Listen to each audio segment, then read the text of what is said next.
मेरी औकात उनसे ज़्यादा है, मेरी औकात उनसे ज़्यादा है। अरे देखिए, आप नेता बनाने वाले कौन होते हैं जी? आपकी क्या औकात है? आपको किसने नेता बनाया? जन्मते नेता थे क्या? आपकी क्या औकात थी 1977 में जब एमएलए का टिकट मिला? क्या हुआ था? हार गए थे। काहे हार गए थे? क्या औकात थी आपकी? 80 में क्या हुआ था? जीते थे, हार गए थे। इसलिए हमको सब मत बताइए। उसका क्या नाम ले रहे हैं? उसको कौन चीज? अरे क्या बात करते हैं आप लोगों को? ये भी पता नहीं है उसको बताया कौन राजनीति में? लाया कौन राजनीति में? आप ये भी जान रहे हैं? आईएएस था, कौन बनाया था अपना प्राइवेट सेक्रेटरी? और कहां से कहां बनाया? छोड़िए ना। और उसको पार्टी में इतना हम दिए और राजनीति में भी उसको जगह दिए, उसको अपनी जगह पर बना दिया अध्यक्ष। और पूरा का पूरा बीजेपी के हाथ में चला गया और अंदर चला गया, तब उसको बिल्कुल मुक्त कर दिया गया। पूरे पार्टी के लोगों को बहुत उस पर था। जानना चाहिए किसी की हैसियत क्या है, वो कौन। गलत बात है ना, तो कोई बोलता है तो बोलने न दीजिए उसको। नमस्कार, प्रणाम। इंडिया न्यूज बिहार झारखंड में रउरा सबके स्वागत बा। गांव में एगो कहावत कहल जाला कि जब बाप के पनही बेटा के पैर में आवे लागे तो बाप के होशियार हो जाए के चाहिए। का मतलब भइले के कि बराबरी के व्यवहार करे के चाहिए। बेटा बड़ हो गई, यह गुरु शिष्य के परंपरा में भी होला। बेशक गुरु बहुत कुछ जाने ले, लेकिन शिष्य से हमेशा छोटा ही शिष्य मान के व्यवहार ना करे के चाहिए। अदरवाइज कहल ही जाला कि यदि छोट होके बड़ के जवाब दे दी तो फिर का रह जाई। ऐसने लड़ाई चलत ताटे बिहार में। बिहार में जब से नीतीश कुमार पाला बदल के महागठबंधन के संगे सरकार बनौले है, ओके बाद उनकर 2 नया सियासी दुश्मन पैदा भइल बाड़े बिहार में। एगो उनकरे शिष्य रहल, उनकरे राजनीति में ले आइल, नालंदा के रहे वाला, उनकरे जाति के आईएएस अधिकारी रहले आरसीपी सिंह, केंद्र में मंत्री रहले, जेडीयू के अध्यक्ष रहले।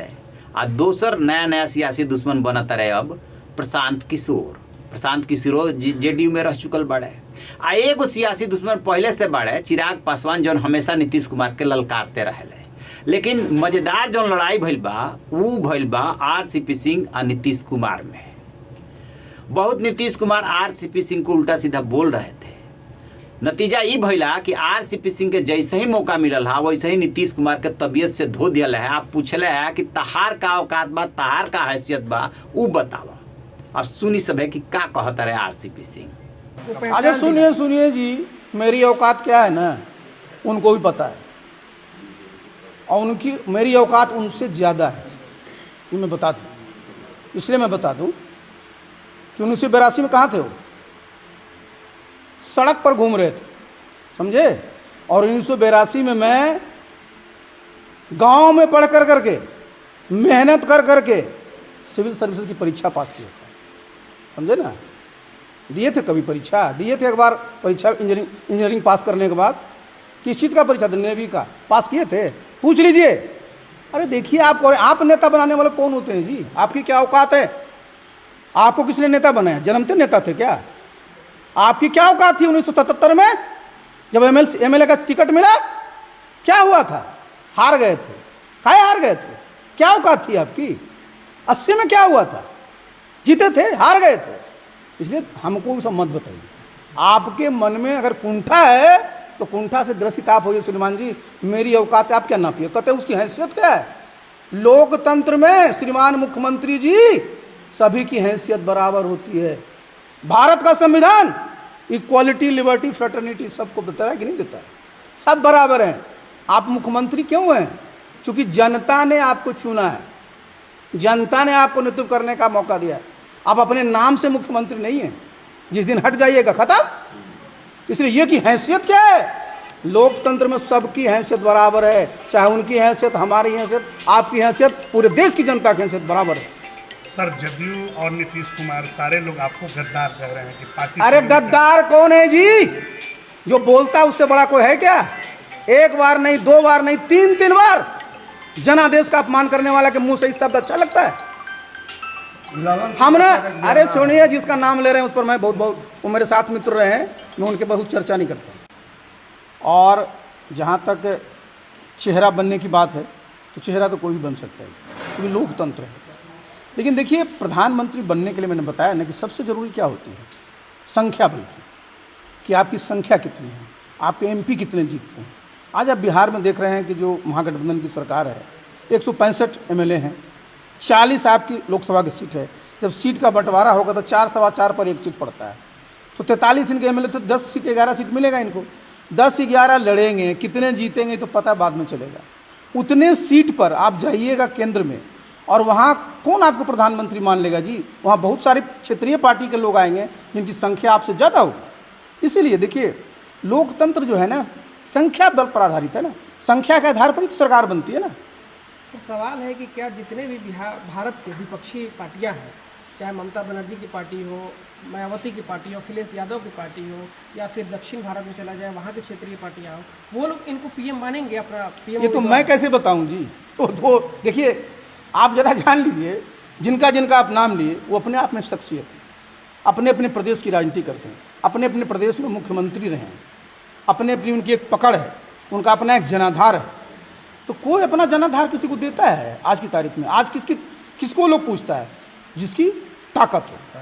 अब बताइए, आप बताए ना आपको कि 10-11 सीट पर लड़िएगा, कितने पर जीतिएगा, तो कितना लोग आपको समर्थन देने के लिए आएगा? आरसीपी सिंह के बात बुझा गई, काफ़ी हो गुस्सा एनर्जी में बढ़े। कहते हैं कि वो अपन हैसियत बतावस ना, अपन औकात बतावस। 77 में पहला चुनाव लड़ले, हरले। जेपी आंदोलन के देन हवन नीतीश कुमार। 77 में मौका मिलल, चुनाव लड़ले, हार गए। एक बाद इंजीनियरिंग कैले, नेवी के कंपटीशन दिले, फेल हो गए। अपना बारे में कहता है कि 82 में गांव के पढ़ल लिखल लड़का जा करके सिविल सर्वेंट बन गई, आइस निकाल लिया से। तो वो का पूछत रहे हमारा औकात?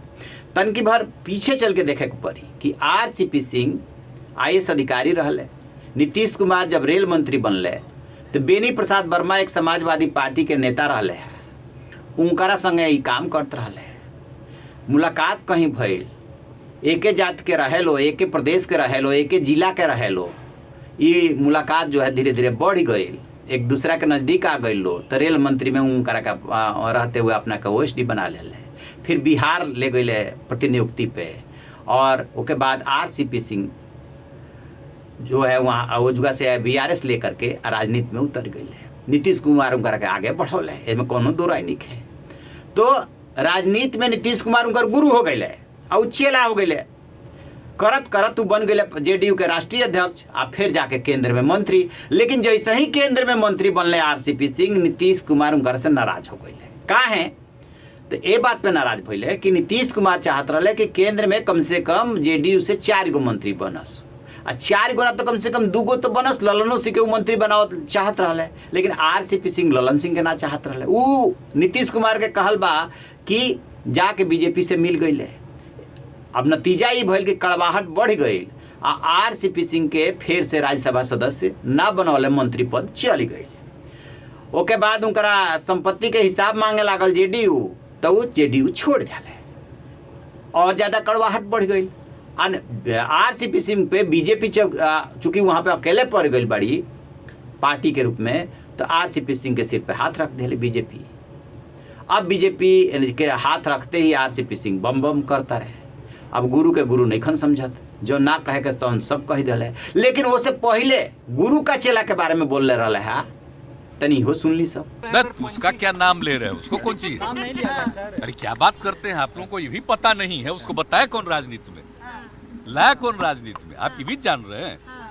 आईएएस था, कौन बनाया था अपना प्राइवेट सेक्रेटरी, और कहां से कहां बनाया? छोड़िए ना, और उसको पार्टी में इतना हम दिए और राजनीति में भी उसको जगह दिए, उसको अपनी जगह पर बना दिया अध्यक्ष, और पूरा का पूरा बीजेपी के हाथ में चला गया और अंदर चला गया। तब उसको बिल्कुल मुक्त कर दिया गया। पूरे पार्टी के लोगों को बहुत उस पर था, और जब अंत में हमको लोगों ने कहा तो हमने कर दिया। वो क्या बोलता है, उसके बोलने का कोई मतलब है?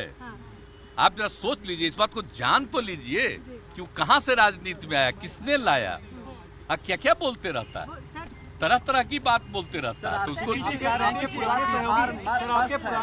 छोड़िए ना, इसीलिए तो हम बता रहे हैं।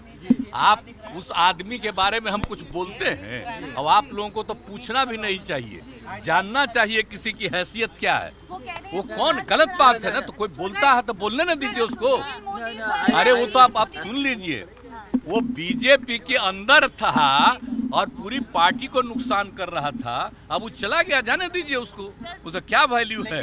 इसे छोड़िए, अब ये सब बात जानिए, उसके बारे में चर्चा मत करिए। उसके बारे में कोई भी चीज मुझको बोलना, ये सबको मालूम है ना, मालूम न है राजनीति में लाया कौन। तो ये चलता गुरु चेला के लड़ाई। राजनीति में गुरु चेला के संबंध बहुत दिन तक ना चलेला। राजनीति अपना लोगों के सिर कुचल के, अपना लोगों के पीठ पे सवार होके, सिर पे सवार होके आगे निकलला के नाव हो राजनीति। और जे जीते वो है सिकंदर। नीतीश कुमार भी अपना राजनीतिक पारी के अंतिम पड़ाव पे बढ़े। चूंकि सीएम अभी हैं, पीएम की दावेदारी है, लेकिन बोलना नहीं चाहते। उनका समर्थक लोग बैनर पोस्टर लगाओ तालो, लेकिन वो हमेशा ही कहते रहे कि ना हम दावेदार नहीं की। कहाँ से कि जानत रहे कि विपक्ष में एकता कायम कइल मेढक यानी बेंग के तोलना के बराबर। मेढक के तोल ना पावेला, वैसे ही विपक्ष के एकता कोनो मामूली बात नहीं है।